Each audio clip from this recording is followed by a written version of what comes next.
E aqui a gente inicia o capítulo 2, que aí sim, o capítulo 2 é o homem mais rico da Babilônia. Então Arcade era conhecido como o homem mais rico da Babilônia, e Kobe e Bansir começaram a questionar sua riqueza. Como ele conquistou? Como ele havia conquistado? E aí começa, através deles, um questionamento que seria de injustiça. Tem até um trecho aqui que eu separei, ó, na página 23, onde eles começam a dizer que Arcade teria conquistado toda essa riqueza porque o mundo é injusto. E aí, turma, para a gente fazer um paralelo, né? É o que eu vejo atualmente as pessoas fazerem. Sempre que vem alguém que prosperou um pouco mais, as pessoas começam a falar de injustiça, as pessoas começam a recriminar as pessoas que prosperaram. E aí eu posso dizer para vocês com tranquilidade: aqueles que condenam a prosperidade, aqueles que condenam o dinheiro ainda como ferramenta, como energia, dificilmente vão acessá-los. Existe sim pessoas que prosperaram através de injustiças, mas também existem muitas pessoas que prosperaram através de esforço, através de dedicação, através de seguir aqui as leis que foram passadas do ouro, né? Porque aquelas leis de 8.000 anos atrás, elas valem tranquilamente ainda para hoje. Então, quando eles começam a dizer que foi sorte, que é injusto, a Arcade rapidamente protesta. Vocês não conseguiram aprender sobre as leis da riqueza. Então ele diz: não é porque eu aprendi sobre as leis da riqueza que o mundo é injusto. Não é porque eu segui as leis do ouro que o mundo é injusto. E aí Arcade começa a contar sua história para eles, ali naquele grupo, que, salvo engano, tinha até mais gente que os dois amigos, né? Bansir e Kobe, para mostrar para eles que não havia somente sorte. Eu diria que a sorte existe e ela encontra as pessoas que estão a procurando. Esse é um dos grandes insights do livro. Mas aí Arcade começa a contar que ainda jovem, ele observava tudo à sua volta e via, ele já reparava naquela época que a riqueza potencializava a felicidade. E dizia: a riqueza é um poder. Com a riqueza, muitas coisas podem se tornar possíveis. E pode embelezar sua casa com móveis refinados. Pode viajar pelos mares distantes. E esse outro, e ouro, pode mandar construir templos magníficos. É possível, enfim, fazer todas as coisas e muitas outras. Tem um trecho do livro que vai falar só sobre sorte, né? Naquela época, eles não eram cristãos ainda, o cristianismo ainda nem existia, mas tem um trecho do livro, uma grande discussão só sobre sorte, que diz que a sorte costuma acompanhar os homens, né, que têm disciplina, acompanhar os homens que acreditam naquilo que estão construindo. Então, na época, Arcade, observando tudo isso, ele declarou a si mesmo: eu vou encontrar esse caminho. Ele declarou, ele reivindicava já naquela época a parte dele de toda essa prosperidade. Isso ainda sem prosperidade nenhuma. E aí, turma, aqui eu faço uma reflexão muito legal. A prosperidade e o dinheiro, para a maioria das pessoas, ela começa no bolso. Isso não é verdade. Nesse momento aqui, ó, ainda sem prosperidade, ainda sem notoriedade, só observando aquilo, Arcade declarou para si mesmo que reivindicaria a sua parte em toda essa prosperidade. Então, a riqueza, a prosperidade, elas não começam no bolso, elas começam na nossa cabeça. Principalmente quando a gente acredita nessa prosperidade. Óbvio que não é só crer, precisa de ação. Mas vejam, Arcade era filho de uma família humilde e ele decidiu naquele momento investigar como alguém consegue acumular riqueza. Arcade era um escriba na sala de registro. E aí que entra a figura de Algamish, que era um homem muito próspero, que era o homem que emprestava dinheiro. Algamish foi para Arcade um mentor, talvez o grande mentor desse livro, porque ele ajudou Arcade a entender as regras da prosperidade, as regras do dinheiro, e transformou Arcade não só no homem próspero, mas num grande mentor da sua geração. Mas o grande mentor de Arcade foi Algamish. Então, um dia, Algamish, o homem que emprestava dinheiro, ele veio até a administração da cidade, que era onde Arcade trabalhava, e solicitou uma cópia da nona lei. E ele disse: se me entregar no prazo as cópias, pode contar com 2 moedas de cobre pelo serviço. Aqui dá para ver, né, que tudo era pago através de moedas já naquela época. As moedas de cobre com menor valor, a de prata com valor um pouquinho maior e as de ouro tendo maior valor. E Arcade trabalhou arduamente no texto da lei, mas era muito grande. E quando Algamish voltou, ele não tinha terminado a transcrição ainda. Na época, Algamish ficou muito bravo. Mas Arcade, sabendo que Algamish era o emprestador de dinheiro, propôs um acordo entre os dois. Eu vou passar a próxima noite inteirinha entalhando essas tabuinhas e escrevendo a lei. Quando o sol nascer, eu te entrego o serviço. Mas aí você me conta também como eu posso ficar rico. Ou seja, eu vou passar a noite toda trabalhando, mas você vai me contar as leis que regem a prosperidade, as leis que regem esse ganho de dinheiro, essa acumulação de patrimônio. E Arcade cumpriu, né, a sua parte do acordo. E no dia seguinte, quando foi entregar as tabuinhas com a transcrição da nona lei pedida por Algamish, ele cobrou de Algamish, dizendo: agora você vai fazer sua parte. Eu quero que você me conte como é que eu posso prosperar, como é que eu posso enriquecer. E Algamish começa, né? Eu achei o caminho da riqueza quando decidi que conservar comigo uma parte de tudo que ganhasse. E assim você também fará. Arcade, mas tudo que ganho não vem para o meu bolso? Algamish disse: isso é falso. Existem gastos essenciais. Você não tem controle sobre tudo que ganha. E aqui é mais um trecho que me traz um insight muito poderoso. Eu já ensinei algumas pessoas a calcularem o valor da própria hora. E é muito normal que as pessoas peguem o que ganha e dividam por 220, né, que é um padrão da contabilidade, 220 horas entre trabalho e descanso, e entendam que encontraram o valor da hora trabalhada. Elas não entendem que elas não têm controle ou poder sobre tudo que elas ganham. Até porque existem os gastos essenciais, que elas não conseguem escapar. A pessoa pode se alimentar com coisas mais básicas, mas deixar de se alimentar é impossível. A pessoa pode comprar roupas mais em conta, mais simples, mas não consegue deixar de se vestir. Então, quando você pega aquilo que você ganha, é necessário que você desconte todos os seus gastos essenciais para que você chegue de fato no valor que você gerencia sobre a sua hora. Você não consegue gerenciar tudo. Eu até faço uma brincadeira, você consegue até fazer um pequeno jejum, mas não consegue ficar um mês ou dois em jejum para economizar em gastos essenciais. Então, sempre que você vai fazer algo, é necessário que você saiba o valor da sua hora, que é tudo aquilo que você ganha, menos os seus gastos essenciais, aí sim, dividido pelo número de horas trabalhadas. E aí, quando você vai tomar uma decisão de compra, você tem que pensar nessas horas. Muitas vezes você não está comprando um celular. A regra não é dinheiro. A regra é que você vai ter que trabalhar 200, 400, dependendo do valor da sua hora, 1.000 horas pagando esse telefone celular novo. Então você não tem controle sobre tudo que você ganha, porque você é obrigado a sobreviver, mesmo que você possa enxugar um pouquinho esses gastos. Mas você não consegue zerar gastos com alimentação. E aí vem um insight, talvez o mais pesado aqui desse livro, o que me chamou mais atenção. Quando Algamish pergunta para Arcade, ainda jovem, o que você tem para apresentar de tudo que você ganhou do mês passado? Aí Arcade diz, nada. E do último ano inteiro? O que você poupou? O que você guardou?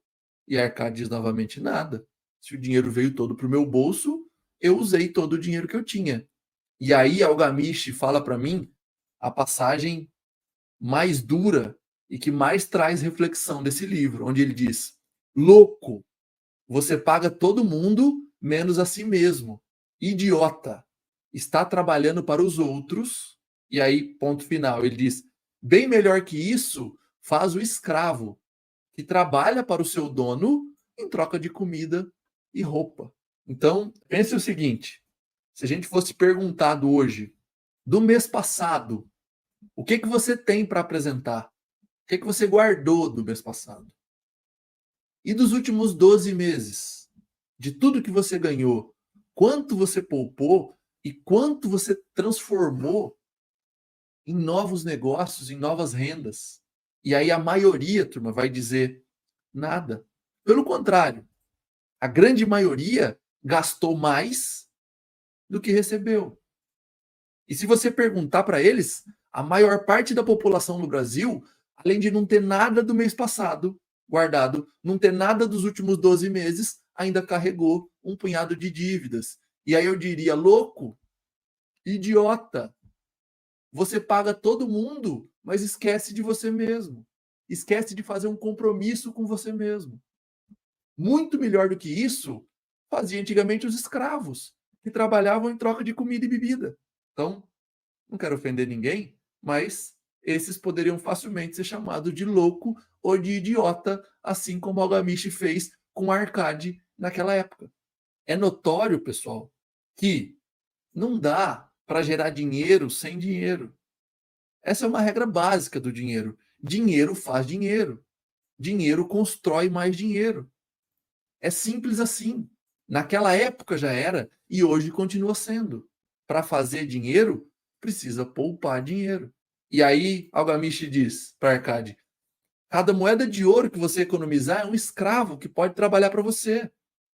Cada cobre que essa moeda produzir torna-se um filho apto a levantar mais fundos. Se você quiser se tornar rico, então tudo que você economizar deve ser utilizado no sentido de proporcionar-lhe toda a abundância que você anseia. E aí dá para a gente fazer aqui um exemplo com vários investimentos. Quando a gente poupa uma parte do que a gente ganha e empreende, a gente está transformando essas moedas de ouro para que elas produzam moedas de bronze. E que essas moedas de bronze em conjunto constituam moedas de prata. E que um conjunto de moedas de prata constituam novos soldados. Então a gente pode pensar o dinheiro como soldados. Eu posso substituir uma moeda de ouro, por exemplo, por uma soma de 10 mil reais, de 100 mil reais. A cada 10 mil reais que você poupa e coloca para trabalhar em seu favor, vira um soldado. E cada 10 mil reais que virou um soldado, ele vai dar outros soldados. Vou dar um exemplo básico: fundos imobiliários. Uma classe de ativos que hoje rendem entre 0,8% e 1,1%, 1,2% ao mês, livre de imposto de renda. Então, a cada 10 mil reais colocados nessa classe de ativos, vão te render ali entre 80 e 120 reais, todos os meses. E isso seriam as chamadas moedas de bronze, que vão virar moedas de prata e que daqui a pouquinho viram novas moedas de ouro. Então, nós temos que encarar o dinheiro como soldados, que vão trabalhar a nosso favor. Posso falar de ações também, empresas que pagam dividendos. Quando eu compro, só dá para começar com 10 mil reais? Claro que não. Dá para começar com quanto você quiser. Hoje, com 5 reais, dá para comprar uma ação no mercado fracionário. Hoje, com 8 reais, dá para comprar um fundo imobiliário no mercado fracionário. Então, não tem desculpa que só dá para começar a investir com muito dinheiro. Isso é uma mentira contada de geração em geração. Para começar a investir, você precisa começar, mas não precisa de muito dinheiro. Vejam, a Arcade começou a poupar e depois de 12 meses, poupando 10% de tudo aquilo que ele ganhava, ele entregou para o oleiro para comprar joias e acabou perdendo tudo. Porque o oleiro, ao comprar joias, acabou comprando pedaço de vidro no lugar de joias. E aqui tem outro insight fantástico. A gente poupa, a gente guarda, e aí a gente vai investir. Só que se eu invisto sem conhecimento no que eu estou fazendo, é grande chance de cometer grandes erros. Agora, tem um insight fantástico, na minha opinião, aqui. Se for para errar, turma, todo mundo vai errar, tá? Fiquem tranquilos. Todo mundo vai errar. Mas que errem pequeno. Que o ideal seja errar pequeno. Quando você tiver um bom patrimônio, se você comete grandes erros, vão te levar a grandes problemas. Então, o ideal é errar no começo. Foi isso que aconteceu com o Arcade. Ele guardou os primeiros 1/10 em 12 meses, só que ele entregou para o oleiro, aquele que entende de barro, comprar joias. E foi aí o seu primeiro grande erro. Só que vejam, errar quando se tem pouco dinheiro, no longo prazo, não vai te trazer grandes problemas. Agora, se você deixa para errar quando tem muito dinheiro, você vai ter grandes problemas. Então, aqui eu considero que a Arcade errou pequeno. E aí, por mais 12 meses, ele guardou, de novo, religiosamente, e aí ele emprestou ao fazedor de escudos para comprar bronze. E aí sim, começou a obter bons lucros. Por quê? Aquele que fazia escudos tinha conhecimento sobre bronze. Aonde comprar, como comprar mais barato, por que comprar. E aí sim, o fazedor de escudos conseguiu pegar aquele dinheiro, e trazer bons lucros. E aí Algamish voltando, né, que Algamish era o mentor de Arcade, ele pergunta, ainda aqui no capítulo 2, o que você tem feito com o dinheiro extra? E aí Arcade diz, eu fiz festas com mel, vinho e iguarias de primeira. Aí Algamish diz, você está comendo os filhos da sua economia. Como eles podem trabalhar para você? Algamish diz, primeiro reúna um exército de escravos dourados e só então poderá fazer banquetes ricos, sem sentir remorso. Então, o que Algamish quis dizer? Porque Arcade começou a poupar e errou dando dinheiro para quem não tinha conhecimento sobre o negócio. Depois ele voltou a poupar e aí sim encontrou alguém que conhecia sobre o que estava fazendo para emprestar o dinheiro. Mas aí ele pegou todos os lucros do dinheiro e deu festa regada a mel e vinho. Na época, mel era muito valioso, vinho também era bem valioso. E aí, o que o mentor dele disse? Você está doido. Você está comendo os filhos da sua riqueza. Você está pegando todas essas moedas de bronze e de prata que são geradas, está devorando elas. Onde o correto era que você comprasse novos soldados, para que você tivesse uma renda cada vez maior. Posso falar da minha história como investidor. Eu estou há mais de 4 anos investindo, mas eu tenho 36 anos. Eu nunca utilizei os dividendos que eu recebi. Eu vou completar esse ano, provavelmente eu passe de 50 mil reais no acumulado de dividendos recebidos. E o que eu fiz? Como eu não vivo de renda passiva ainda, eu reinvesti toda essa grana, que é o que vai potencializar os meus ganhos no futuro. Esse ano, provavelmente, eu encosto em entre 18 e 20 mil reais no ano de renda passiva. Minha renda passiva está crescendo cerca de 25 a 30% ao ano. Se eu extrapolar isso para daqui a 10 anos, eu teria 46, 47 anos. Provavelmente eu estarei recebendo de renda passiva, que não depende do meu trabalho, algo em torno de 120 a 150 mil reais, por conta dos aportes mensais e por conta de estar usando todo o dividendo que é gerado para comprar novos soldados. Agora, 150 mil reais, se a gente falar de 10 ao mês, dá 120, né? A gente está falando de uma renda aí de 13 mil reais. Para um jovem ainda de 46 anos. Então é isso que o Algamish estava ensinando aqui. Que quando a gente começa. Primeiro a gente poupa, depois a gente vai criando renda daquilo que a gente poupou. A gente vai criando novos soldados. E a gente tem que pegar esses soldados e transformá-los em mais soldados. Para que a gente possa ter tranquilidade em algum momento. E aí sim, se eu realizo esses banquetes e eles não têm grande relevância no meu orçamento, que aí os banquetes podem ser traduzidos em várias coisas. Pode ser um banquete, pode ser viagem, pode ser uma festa, mas eles já não causam tanto impacto, que a quantidade de moeda chegando é muito grande. Há mais prazer em ver aumentar uma reserva de dinheiro supostamente excedente do que poderia haver gastando. Cara, isso aqui, até meu irmão tá aqui comigo, né? O funcionário mais caro do Brasil, tá me ajudando aqui a fazer esse conteúdo. E um dia a gente falava o seguinte: quando a gente começa a poupar e vê aquele dinheiro crescendo, isso é muito prazeroso. Isso dá uma energia de poupar. Às vezes a pessoa não tem nada. Daqui a pouco passa um ano, ela tem 2 mil reais. Passa outro ano, ela tem 3, 4 mil reais. Daqui a pouco ela olha para a conta dela e tem 10 mil reais, 20 mil reais, 100 mil reais. Isso gera uma energia para poupar que é absurda. Assim como acontece com correr. O cara começa correndo 500 metros. Ontem eu corri 8,5 km pela primeira vez. Lógico que foi difícil, mas ao final uma sensação de prazer desproporcional. Porque eu já estou inscrito numa prova de 10 quilômetros. Mas eu nunca corri 10 quilômetros. Só que eu estou me preparando. Quando eu me inscrevo para uma prova de 10 quilômetros, automaticamente o meu cérebro começa a arranjar condições para que eu cumpra ela. Quando eu começo a guardar dinheiro, eu começo a ter prazer em poupar, que é algo fascinante. Porque eu vejo aquilo crescer. E quando eu começo a receber dividendos, quando eu começo a receber renda pela qual eu não preciso mais entregar nada, o prazer é imenso. Dividendos, né? Renda passiva geram dopamina no nosso cérebro. E poupar vejo como se preparar para novas possibilidades. Exatamente. Porque eu tinha um chefe que diz: bons negócios tem toda hora, o que acaba é o dinheiro.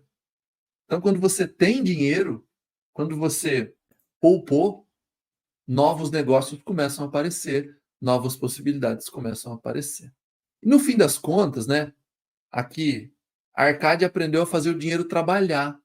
E ele acabou sendo convidado para trabalhar com o Algamish, para ser sócio e até participar do testamento. E aí a gente pode concluir, né, sorte ou força de vontade. Ao final da conversa com os amigos, contando, né, toda essa história de Arcade, de o cara que trabalhava fazendo tabuinhas, até ser o homem mais rico da Babilônia, até ser sócio do mentor. Ou seja, você começa ouvindo uma pessoa, começa a colocar em prática aquilo que está sendo ensinado e depois vira sócio daquele cara, porque Algamish falou para Arcade: os meus filhos não querem nada com nada, os meus filhos só querem gastar. Então vou te levar, vou te dar essa oportunidade, né, para que você trabalhe comigo, para que você faça parte do meu testamento. E aí foi nesse caminho que Arcade se tornou o homem mais rico da Babilônia. E ao final da conversa com os amigos, eu tiro outro insight. Alguns se mantiveram em silêncio, porque não compreenderam a história que Arcade estava contando. Outro grupo foi sarcástico. Quem aqui não está afim de começar a poupar, né? De iniciar essa poupança, de iniciar guardando esses recursos e ter uma série de pessoas em volta rindo, sendo sarcásticos e dizendo: ah, cara, isso aí não vai dar em nada. Só que geralmente são esses sarcásticos, quando você prospera, vêm atrás da gente ou dizem: como é que você fez para chegar até aí? Como é que eu também posso chegar? Ou daqueles que no final da vida pensam: por que eu não comecei antes? Por que eu não investi antes? E um terceiro grupo, né, que estavam com os olhos brilhando, porque haviam entendido a mensagem. Aquela mensagem havia feito sentido para aquele grupo. Mas vejam, de todo mundo que estava ouvindo, é um pequeno grupo que sempre prospera. É um pequeno grupo que sempre vai adiante. Por exemplo, para esse encontro aqui, talvez eu tenha convidado aí umas 200 pessoas. A gente deve ter aqui agora, entre YouTube e Instagram, algo em torno de 10 pessoas. Ou seja, se a gente falar de 10%, seriam 30, 1% seriam 3. De 2 a 3% das pessoas que eu convidei estão aqui. E nem sei se todos esses vão chegar ao final desse bate-papo, ao final dessas horas aqui de conhecimento. Então fica claro para mim que a prosperidade está para todo mundo, mas que provavelmente 2 ou 3 ou no máximo 5% das pessoas vão adquirir esse conhecimento e vão prosperar através desse conhecimento. Isso não é só para hoje, pessoal. Isso é para tudo. Para quem trabalha no mercado financeiro, de 2 a 3% as pessoas prosperam. Para os engenheiros, de 2 a 3% são os que vão prosperar. Para os vendedores, é assim que acontece. Para os comerciantes, para os empresários, para os médicos, de 2 a 3% vão prosperar. É triste. Meu trabalho, meu propósito é aumentar esse percentual. É por isso que eu estou aqui. Inclusive, turma, para quem estiver gostando desse nosso encontro, aproveitando que a gente está aí no YouTube, aproveitem para se inscrever aqui no canal, para deixar o like nesse conteúdo que nós estamos produzindo e aproveitem também para compartilhar. Nós estamos aqui passando pelo segundo capítulo, indo para o terceiro. Vamos compartilhar com mais pessoas. Vamos ver quantas pessoas a gente consegue levar para esse caminho de prosperidade para que elas mudem de vida. E aqui, né, uma mensagem final desse capítulo, dessa mentoria entre Algamish e Arcade é: uma parte de todos os seus ganhos pertencem exclusivamente a você e, na minha concepção, o início da prosperidade vem aí, quando você tiver um compromisso de tudo que você ganhar, pagar-se primeiro. O que eu vejo hoje? A maioria das pessoas, elas pagam tudo primeiro para só depois se pagarem. Elas pagam tudo primeiro, todas as contas, elas gastam, elas se divertem e só depois é que elas se pagam. Ou seja, só com o que sobra. E aí fica claro para mim por que é que 2 ou 3% da população investe. A gente tem um país de 220 milhões de habitantes e 2 ou 3% da população investe. Agora, quando você olha para o site de aposta, o Brasil está em primeiro lugar. Porque só investe ou só procura prosperar com aquilo que sobra. E ninguém, pessoal, vai prosperar com o resto do dinheiro. Ninguém vai prosperar com o que sobra. Para prosperar, precisa ter em mente que o primeiro a ser pago quando você recebe é você mesmo. Você não pode ficar por último. Então, tenham esse insight na cabeça de vocês. Quando vocês receberem, a primeira pessoa que vocês devem pagar são vocês mesmos.